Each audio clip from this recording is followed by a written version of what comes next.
Hi guys, good morning. Ito po magluluto tayo ng ginisang alokbate.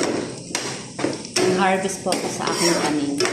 Ayan, ito lang po ang aking panglaho ay kikiam para mabilisan ang luto. Nag-isa po ako ng sibuyas bawang. Ito na guys, maliit ito na yung ating kikiam. Bigyan na natin ng pampalasa, chef. Ito po ang aking gulay, ang alokbate. Tapos lagyan ko na rin siya ng mushroom.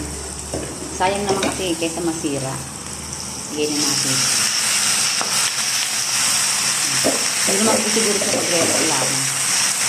Ewan ko lang guys, first time ko lang ito na ilalagay mushroom na may alokbate.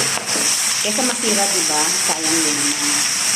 Tapos lagyan ko lang ng konting tubig, tapos maya-maya. Yan. Naluluto na yan. Half cook lang yung gagawin ko dito. Diba? Ulam yan. Ganun lang yung kadali. May tubig na po siya. Lagyan ko lang siya guys ng konting tubig. Panggisa.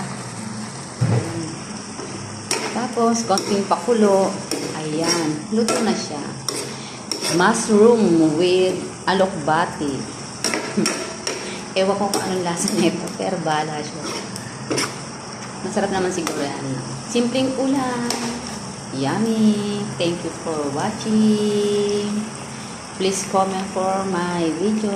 God bless all. Salamat, salamat.